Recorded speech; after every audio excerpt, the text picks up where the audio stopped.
What's good? It's your boy B Ninja back in this love, and dare I say it, as of August 6th, as you just saw at the ending of EVO, happy EVO Day for those that live in Vegas. So, as you know by now, EVO has officially come and gone, and went straight to the slot machines to gamble on what's to come next year, because holy Jesus freaking Christmas, you want to talk about a weekend to be a good FGC fan or engager if you're new to the scene. This was the perfect weekend to do so, because my oh my, on top of the tournaments that we witnessed and the reveals that was shown throughout the weekend, we here in the FGC community are cooking and pretty much being stuffed with everything, because 2023 to 2024 is definitely going to be the year of the FGC for sure. Definitely with the upcoming titles that are definitely on the horizon. And speaking of which, what better way to cover my reviews of what I thought with EVO than to go through these plethora of videos of what's to come within the FGC from now until sometime in 2024, because that was a lot of reveals. So for this video, I'm going to review the stuff that was confirmed, and that's going to be official, that came out of day one of the main stage of EVO, because there was a lot of good stuff that really got confirmed, and something I'm definitely hyped in regards of what's to come later down the line. So let's kick it off with what's been reviewed through day one, and then through the next series of vids. You're going to see my reactions towards what was confirmed from this flipping weekend, because we have been eating this entire weekend, and we're ready to get ready for the next battles in regards to these titles. So without further ado, let's go.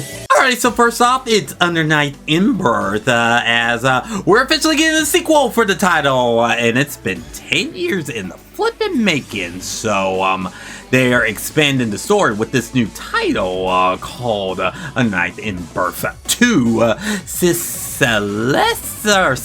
or whatever that last word is. Y'all decide it for yourself in the comments down below. But anyway, so yeah, we're finally expanding this very underrated 2D fighting series with the entire roster from Uniclair returning with a whole lot of changes as far as the system, and some new moves that's going to be added into the roster, and on top of a brand new story which will conclude whatever's going on within the Hollow Knight, as what Lene just described in the trailer. We're definitely seeing some new changes within the title. I already checked out some of the screenshots and gameplay, and some of them will look a bit brand new for some of them, and others look a bit same old if you remember from playing the previous Untitled titles. But on top of that, within the trailer, they showcased two brand new characters that are pretty intriguing. You got a pistol-wielding chick that is definitely happy yet mischievous, and you got a brand new character that has a bit of a Rad Spencer type of armor hand, which is a little bit of a shield on top of it. So I'm curious to know what they are about. And also within the end of the trailer, there's like a mysterious villain that's been merged into one, almost looking like Gordu in a way. But anyway, I'm definitely happy that they're bringing a new title, and the best news about the title, and you're definitely going to hear this a lot with the series of videos that I got, that the game's going to have rollback. Yep, the devs from Arxis confirmed that this new Under Night title will indeed include rollback netcode, which is definitely much needed, because as difficult this game was, especially how perplexing the mechanics were, I'm super happy that this game is getting a second breather in life on top of rollback, because hey, we're still in a social distancing and everything now that everybody's collaborated once more into the world. But hey, some people still want to stay at home and play some video games, and what better way to do so is implement rollback into these 2D fighters in particular. So, and we also got a confirmed date that it will arrive sometime in 2024, and it will be available for both PlayStation and Steam as well. Crossplay confirmed has been TBD, and I'm not sure if it will. Hopefully it is, considering that rollbacks can be implemented, but I'm definitely looking forward to getting myself back into this title, because I miss playing my girl Yuzu, and I miss playing some of the other whacked out characters that definitely made the game a lot of fun. So good to you, Arxis, for keeping it up. Next up is side games, because Granblue Fantasy Versus Rising has been getting a lot more shine as of lately. So as it's currently on its beta phase, which surprisingly was part of the big EVO stage tournament this year, and people was able to get their hands on with this updated title. I'm happy that Granblue is definitely given an upgrade, especially with the new mechanics and new routes with some of the simplified combo systems to mix it between lows and overheads, and that's not all that they're adding within the title. So not only, as you say it with me, rollback will be thrown into this title, because remember, this game was released in the midst of the pandemic, and Granblue kind of got lost in the shuffle as being a top tier fighter. Because of that, they definitely took their time and found a way to bring everybody back, and not only with rollback, but some Avatar online plays called Granblue, if I'm getting this right, Granblue's Legends, which is definitely an online multiplayer non-FGC mode where you can allow your avatars to do different activities, kind of like what you see in Fall Guys, whether it's playing soccer or just playing other types of activities, just to keep the game more engaging. Because remember, this game was an RPG and now got integrated as a fighting game. So after seeing the EVO tournament throughout this title, the game definitely looks a bit refreshing. And this past Sunday, at the time of this recording, we saw more of a bit of a trailer in regards of this title, revealing the different changes in regards of the characters visually and what they're going to bring to the table, as well as some newcomers that's definitely going to be thrown. I saw Anila the Sheep is going to be there. Siegfried's going to be part of the roster as well. There's a new character named Nier, which is a bit of a damsel in distress, mixed with a puppet, spiritual demon, whatever the fuck. All I know is that she's a puppet character that uses the goddamn iPhone as a bit of a weapon, and she just looks like one of those Lolitas that just hates the world and everything. I don't know the lore in regards of Granblue with some of the characters, but some of them just look a bit interesting and a little bit not my flavor in that particular lore.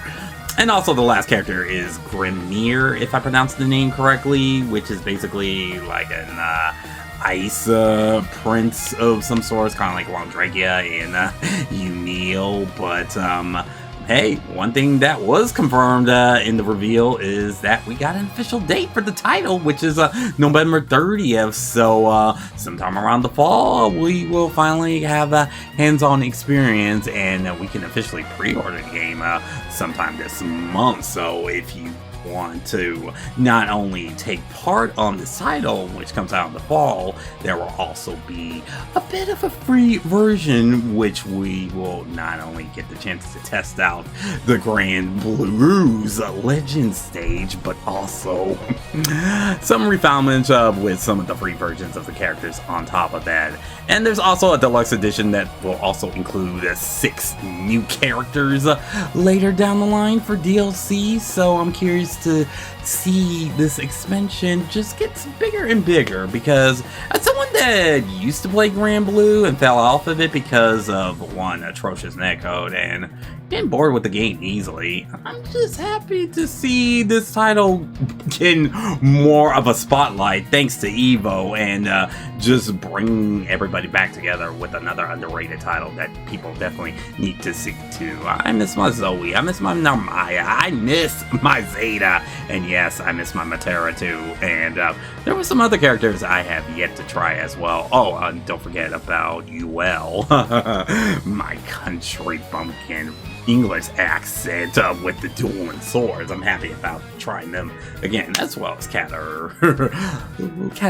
I almost said Katarina, the second character, but y'all get the point. But anyway, also there's going to be crossplay with the Granblue, so I'm super happy in regards to that on top of the rollback. So, yeah, mark your dates down for November 30th for this title, because this one is definitely going to be back on the rise. No pun intended.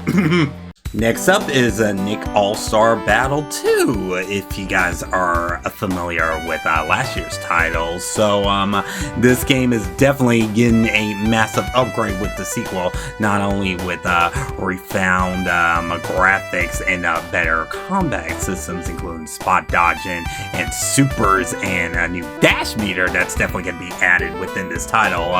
They're definitely expanding the roster with not only the DLC that was included in last year's title, but some brand new characters that gravitate towards my childhood. They added the rest of the Ninja Turtles into the title as well, on top of Squidward being a playable character, and they also revealed Plankton that's going to be accessible. And last but not least, Jimmy Neutron is gonna join his father into this battlefield. So for those that are definitely into Nick All-Star Battles, y'all definitely gonna be happy for that one for sure. As well as Skullgirls, in which Sonic Fox and DKL Sage had a bit of an exhibition within the actual boss of the game, Mary, and on top of Skullgirls having a bit of a more Skullgirls World Tour, keeping the game alive. That character is definitely going to be coming out very soon, and big ups to the community for Skullgirls keeping that game alive, because as an indie fighter itself, the fact that this one has become one of the more top tier indie fighters out there, that really showcased the love and dedication towards keeping the game alive and keeping the game very engaged and adding all the elements that are a part of past FGC titles, and just keeping the game fresh for almost 15 plus years that the first title of this game existed, and it just expanded to bigger and better things going forward. So I am definitely excited to hop back into some more Skullgirls, definitely within the future, and try out the new DLC characters that I've yet to try out as well. But lastly, the big news that came out throughout day one was Killer Instinct, because after a big Killer Instinct exhibition throughout the tournament, they revealed that Killer Instinct in the fall is getting a balance patch as well as a game update as well. So there's going to be some refinements within the game in regards to some of the character changes, as well as graphical increase for those that have an Xbox Series 1 or Series X or S, excuse me. And I just cannot wait to see what they're able to do in regards to the title. Obviously fix the netcode as well as the matchmaking as well, because the matchmaking has been a bit, you get the point. And hopefully wishful thinking, give the rest of the characters that don't have ultimates. That's something I definitely really want for this particular title, as someone that used to play King of Fighters. What the fuck? Wrong game with the K. As someone that used to play Killer Instinct in the past, definitely something I want to get myself back into, as I still got my Xbox down to the floor right here, and I really want to have this game become more big of a limelight, because I miss playing Killer Instinct, and I miss doing some of the dank shit that I used to do with the extended combos and just some of the enders, and pulling off them damn ultimates that look very sweet.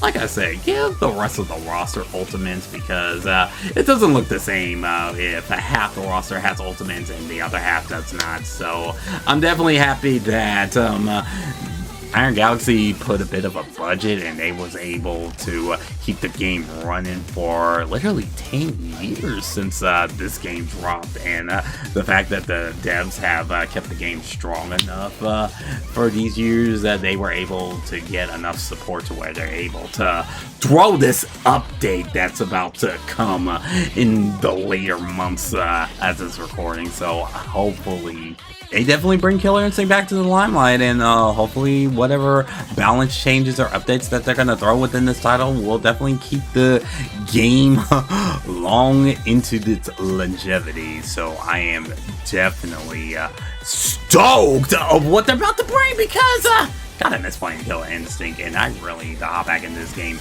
really soon.